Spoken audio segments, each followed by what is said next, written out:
Good day, everyone. I'm Aaron McIntosh. I'm the Product Marketing Director here at ActZero. Joining me in today's fireside chat to provide some insight into achieving strategic outcomes with MDR is Adam Mansour. Adam is our VCISO and Head of Sales Engineering. Welcome, Adam.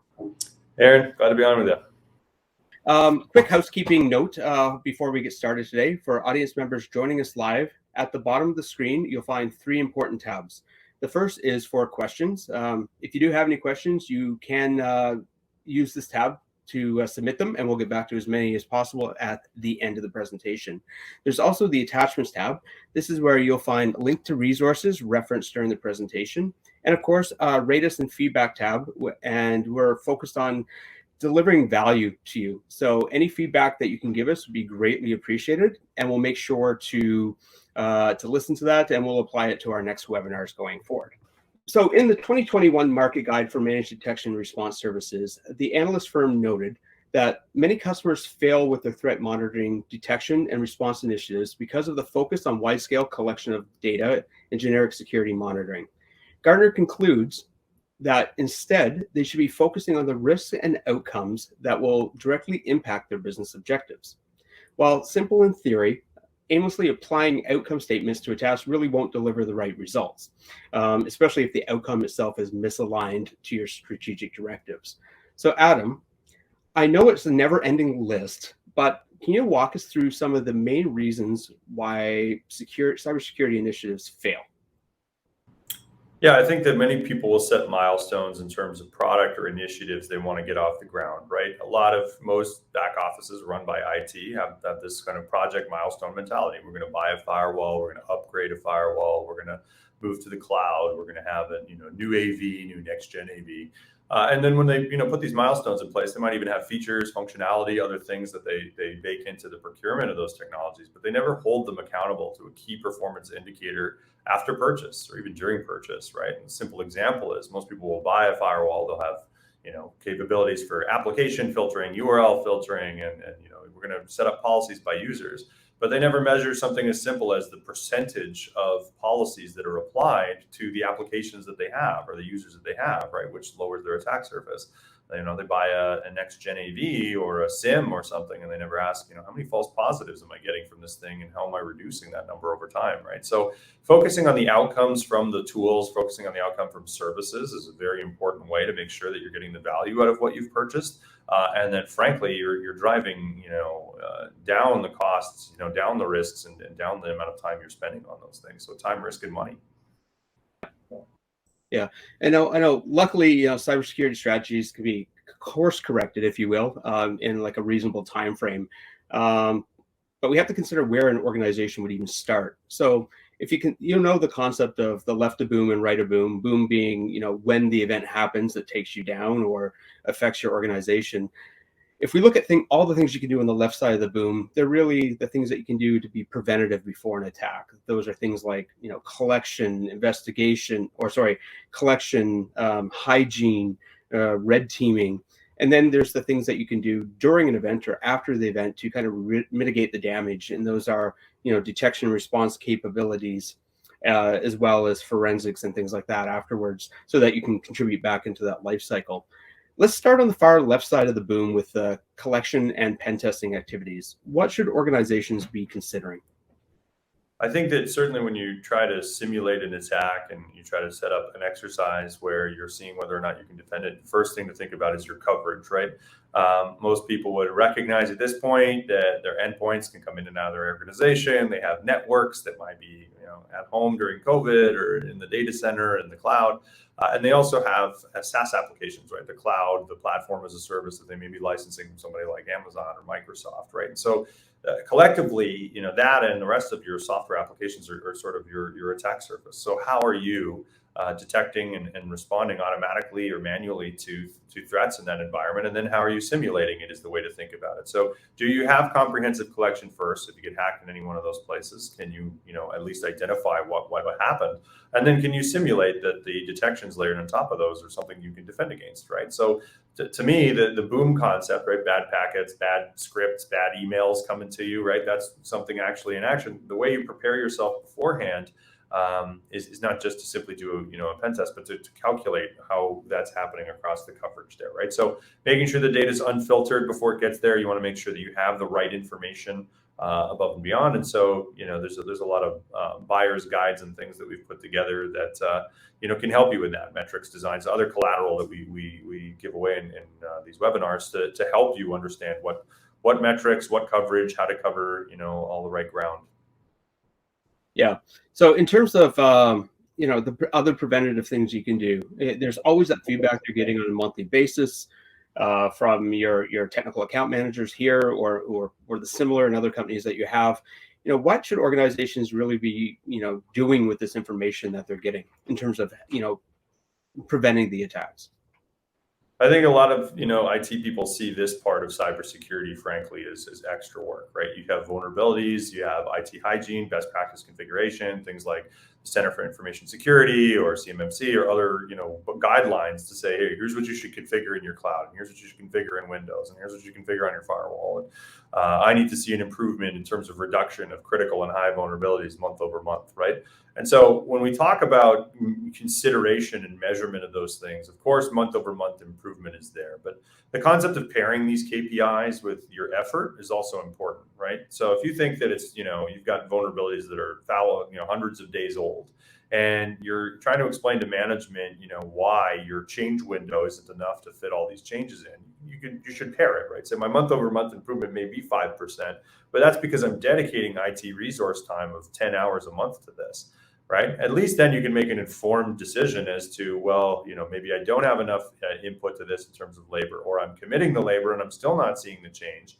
Maybe there's a roadblock that I'm hitting, right? So it can allow you to solution the problem instead of trying to constantly explain away, high numbers or low numbers, right? Which frankly, without, pairing, don't make a lot of sense. And that's something we hear, and that's something we actually talk about quite often as well, is being able to prove value in everything you do. And we'll touch on that a little bit later on as well.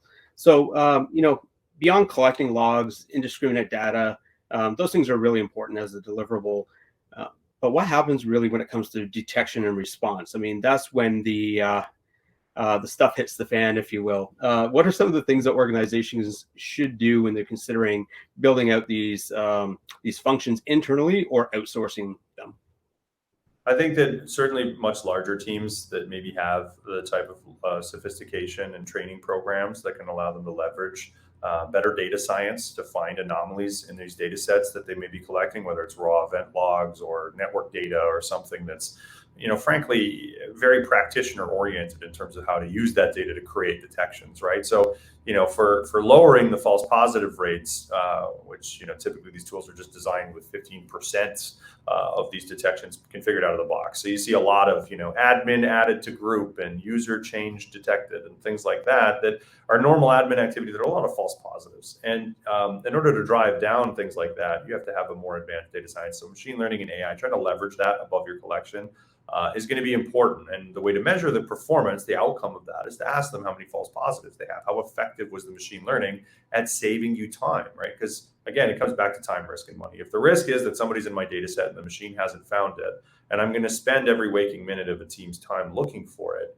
then I probably am right to invest some money to try to reduce the amount of time and energy I'm spending in there. And something like false positive rates is a great, outcome of that activity, right? The same thing when you look at, the process of something like threat hunting, right? How many threats were you able to find with this program over and above what we had? What's your yield? And if the concept is that the team is, sort of throwing their manual efforts at something that wasn't, building any automation, then you're probably wasting a very valuable resources, which is your people, right? But they can be very efficiently deployed on top of that. So, having an understanding of how you're finding, threats that the machine didn't find with that process, also a very good understanding of how you're leveraging your data, right? And then, frankly, even simple things like the cost. Are you calculating the right data, right? Are you taking in the right data? Are you shrinking that data set down so you're not just blowing the doors off of your tech cogs or cost of goods sold just to house this data, for random periods of time, right? And so I feel like there's a lot to be done to manage the stack, the data, the personnel that are in charge of taking it out, and they all have KPIs that should be able to drive down numbers for you as an outcome. And if they don't, frankly, it's the same old story. You have to ask yourself what value you're really getting from the service long term? How is it improving over time? Yeah, I think, we do hear it, and even speaking to the analyst community, we hear a lot about more detections doesn't mean more value. I think there was a study came out, and I don't know exactly where it came from, but it said something along the lines of organizations that are managing their own SOCs are only getting to about 70% of the detections that come through. And a lot of those are false positives. So then you wonder, well, was the other 30% the real stuff? And, they didn't get to them. So, we have to factor those things in. So let's talk a little bit more about response and investigation. You've done the detections, you have those. What are some of the outcomes and the outcome-based directives that organizations should be considering when it comes to building the proper response and investigation capabilities into the organization or outsourcing them? Yeah, I think certainly making sure that as a customer in a business, your communication channels and your speed is really important, right? So if you have an infection right now in your network, how long before somebody knows the right channel to report it to, right? If there's something suspicious on their laptop. If you were to lose data, are you aware of the 30, 45-day timeline to notifying your privacy office of that breach, right? Before you're potentially financially liable, right? So these things happen before and after. You even get the process of whatever we think of as technical incident response or the tactical cybersecurity containment and remediation, right? So measuring response time is very important, right? Similarly, how long would it take to recover from a complete disaster scenario? If we wiped all your laptops and your data center out with ransomware, how long before you fully recovered, right? So that concept and having those numbers fresh in your mind are a really important way to make sure you're getting the outcomes of what you believe your program is challenged to do.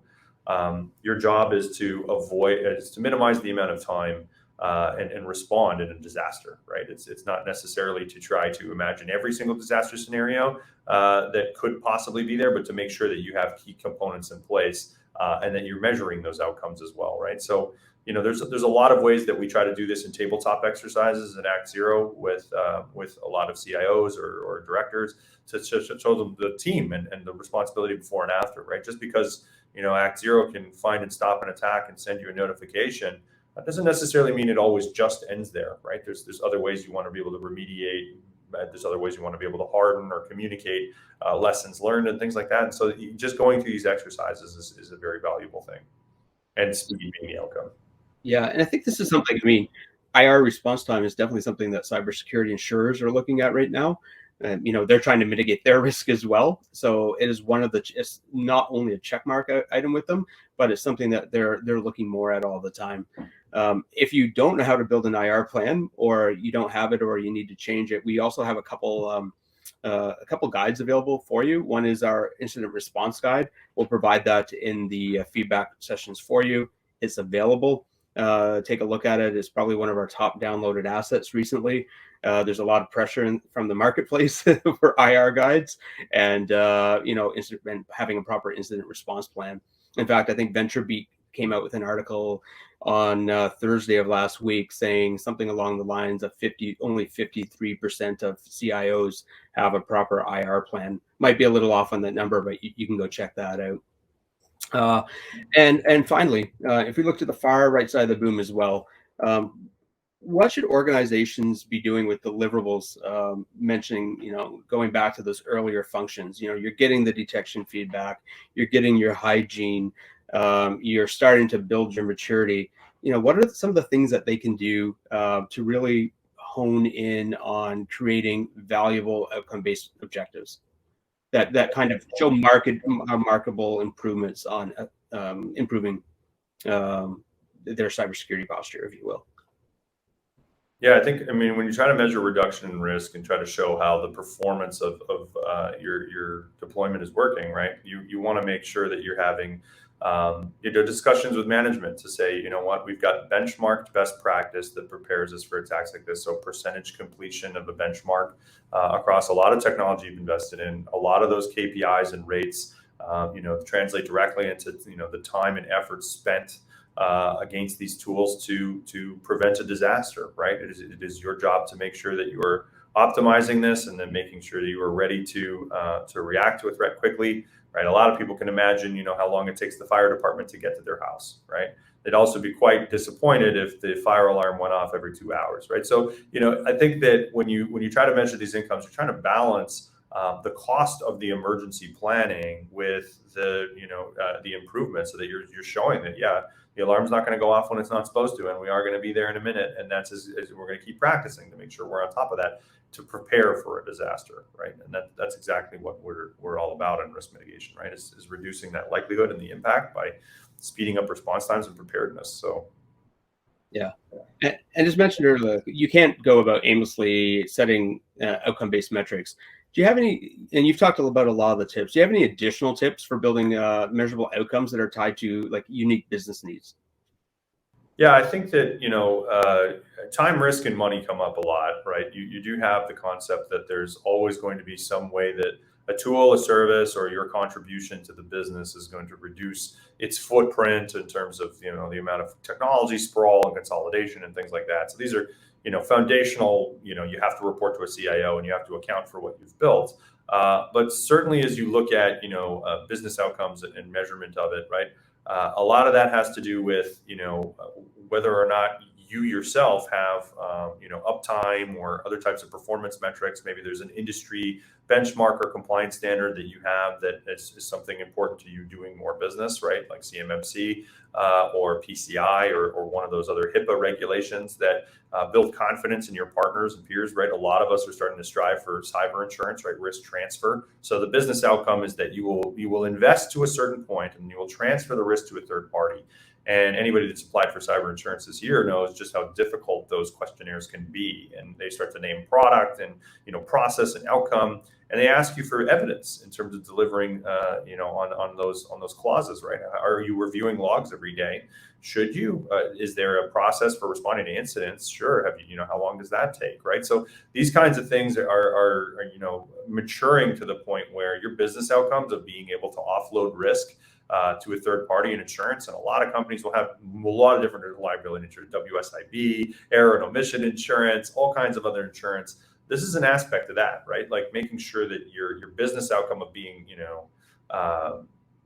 not casual with your risk transfer is an important outcome. And so might be compliance and building your bottom line as well. So aligning yourself to percentage coverage, right? The premiums, the reductions, whatever you can do to calculate, how much you are adhering to those things, always helps you sort of save the fast facts, right? More importantly, it helps you improve on that design. Just because you qualified for cyber insurance today does not mean you will qualify tomorrow, right? Similarly, just because you were compliant with something like PCI on 3.2 doesn't mean you're a 4.0 ready, right? So you have to constantly be able to measure the percentage, the time it takes to get there, and hopefully reduce those down.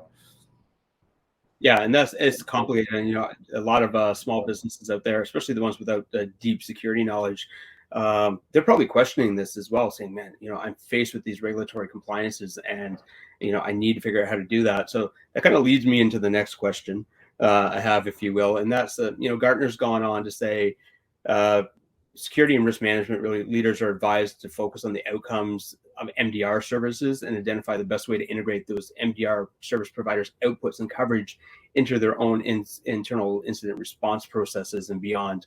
So, we've covered off a lot of the considerations. Let's chat a little bit more on specifically how we can help with delivering those actionable income or those actionable outcomes, and maybe touch a little bit on that compliance piece as well, if you will.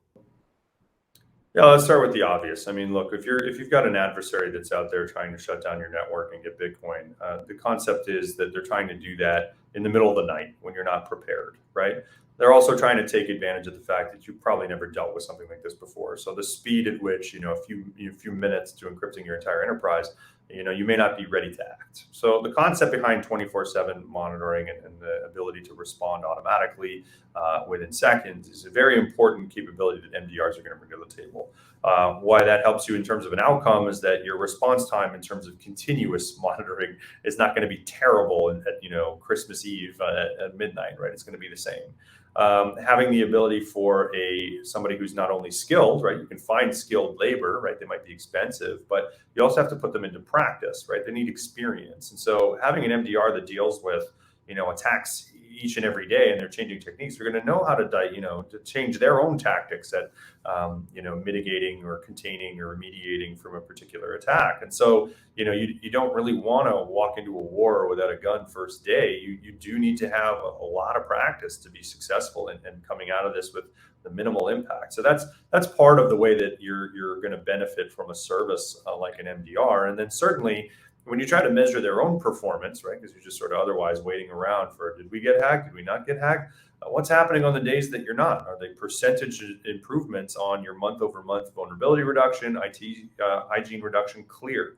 Do you have a known response time to getting information to the MDR or getting it to a privacy office after they detect something? Do you have an ability to understand how they're driving down false positives? Or are you simply going to be looking at the same old tragically non-useful alerts that are coming towards you 5-10 times a day, right? And so a lot of people don't hold MSSPs and MDRs, and haven't for many years, accountable for continuous improvement. And that's a core value that we have, and that's a way you should ask about anything from your products. You bought a firewall, what's the performance? How do you measure that? This is what this whole webinar is about. And to that point, we recently actually put a paper out as well on MTTX, those, what metrics really matter, because there's a lot of noise in the market from every vendor saying, we've got the fastest detections, we've got the fastest response time. We question a lot of that, and that paper actually talks about some of those things that you really should be looking for when you're doing vendor selection. So I know we've come to the end of my questions. I love your candidness and your response. Security professionals are clearly, hopefully, going to get some benefit out of this. I know you've got some valuable insights, and that you're available. And we've done a ton of sessions together, so we have a lot of things in the resource section on the website. But as promised, I did want to leave time for questions that come from the audience. So I do want to check and see what we have here. Okay, bear with me 1 second. Okay, so the first question we have is, does ActZero have a guide or any collateral on building outcome-based cybersecurity metrics? Yeah, I think we developed in conjunction with our data science and security engineering team, I think MTTX, right? Mean time to X being interchangeable. Respond, detect, investigate. How are you going to measure the right things is in your SOC, right? What you might be doing today, what you're hoping to get out of tomorrow. And so that's a very good guideline to try to set up what the outcomes should be, how to measure those outcomes, right? Something that you can actually get a hold of. Jake With wrote a book. This is kind of like standard reading in cybersecurity about security metrics and how people used to build very bad reports with top 10 IPs and bottom 10 IPs and things like that graphed nicely, but certainly were completely inconsequential in terms of their improvements, over time on security, right? So I think that it's important to make sure that you have a measurement you can easily capture with or without a service to do it, or a special tool, and that you can, define your progress against it, right? So that you are actually moving forward and staying ahead of the adversary instead of just trying to find reasons to look at a tool and get graphs out of it, right? I won't go too long into this, but they used to sell SIMs on the idea that there was 2,000 built-in rules and 200 reports in the box, and frankly, that's too many, right? There's no need to do that. You need to have them tell you specifically, these are the rules that are going to get better over time, and the ones that are going to find the attacker, and here's some reports, and those things just don't do that, right? So it's important to make sure you know that they don't and measure that. I think we know all too well that there's many services out in the market that claim to have the best box, or the best dashboard, or the best concierge service and things like that. But at the end of the day, are they really providing back measurable outcome improvement? That's what we challenge everyone to go and find out for yourselves as you go through the vendor selection process, and we can definitely help you out there. The next question I have come in is, does your maturity model provide numbers on patching outcomes or improve protection levels, or is that separate? I think it's important to understand that the maturity model may change the metrics, right? So a maturity models, always capability maturity models rise you from Hey, you've implemented something, you've documented something, you've managed something, you've automated something, you've optimized something, right? That's almost always what the name nomenclature is on those models. And the concept behind those models is that once you get to a point where you've automated something, then maybe your metric changes in terms of how you measure its performance, right? Percentage uptime or something, or inputs and outputs or something like that, that shows you that those tools are functioning in terms of availability, perhaps, but you then pivot to something else, right? Like once you've automated the process of responding to alerts and your response time is less than a second, the availability of that system is great at level 3 and beyond. To change to something like, well, what are the manual improvements? What is the quarterly percentage reduction in data required to do it, or something like that can affect, again, time, risk, and money. So I feel like maturity models will always get you to implement something in a process or practices that move you up the chain in terms of automation, freeing your time to focus on metrics that still require your attention, right? Thanks, Adam. The next one, this one's really short. How am I supposed to demonstrate ROI as an outcome? If you think about the fire department and you think about, the bottom, when is the fire department going to produce, money back into the city? It won't, right? Even if there is volunteer things about, calendars and watching the engine and stuff. I think they're there to prepare for a disaster 24/7, right? They're there to respond quickly and to avoid disaster, right? So if you think about, your business operation coming to a halt for 14 days, it's not easy, even when you have an event like that, to fully calculate what that event might cost, right? Instead, you have to look at the costs you are deploying already and measuring the outcomes of the investments you've already made to show that you can improve on those investments and continue to keep driving at faster response time towards risk, more coverage, more prevention by default. And that's the ROI, is to make sure that you understand what the investment is. You're maintaining the investment to avoid disaster, moving to things like risk transfer with cyber insurance. That's how you're going to demonstrate ROI, is that you've bought a tool, you've implemented a service, you've committed your time and energy to doing something, and there are measurable KPIs that you can demonstrate to management or your stakeholders about the performance and how the performance is improving to allow you to do more, to give you more budget, to give you more time and energy, to commit to reducing risk further, right? And that's how you should think about ROI and TCO of your existing product, and not try to justify how a back office expense like cybersecurity is necessarily going to improve your bottom line. And many CEOs and CIOs are always, CFOs, waiting for that one piece of regulation that's going to allow them to have a competitive advantage over their peers because they're now certified or compliant or something else. And while that's a nice objective, most of those standards are developed with risk in mind, right? The idea that somebody's going to attack you and you're less likely to be hit because of that, right? So going through the motions on something like that strictly to prove to your customers that you're doing something that frankly doesn't sound like you believe in, you're just doing it to separate from the pack, isn't an awesome way to demonstrate ROI, because even then, once you've got the badge, what do you just stop? So, the adversary won't. And that's, I guess, the point, right? Is that we want to make sure we're continually getting more out of our investments, that we're optimizing what we're putting in place to do this, because the attackers are constantly trying to find ways around that. And that's what's really going to put you at risk. Yeah, it's all about the continuous improvement, as we mentioned earlier. So, well, that brings us almost to the end. We only have a few seconds left. So, Adam, thank you very much for joining me again. I always appreciate our chats. To the audience members, thank you for joining. Thank you for your questions. If you do have more questions, please do feel free to submit those to info@actzero.ai. And for more information about ensuring your data and systems are secure, you can always check out our website at actzero.ai. We've got a ton of available resources for you. If you don't find what you're looking for, please do feel free to reach out. We can create one for you, or we can just answer those questions directly as well. And don't forget to provide your feedback at the bottom of the screen. Thanks again for joining us today. We hope you learned a little bit more about how ActZero can help you build out your outcome-based metrics. Thank you very much.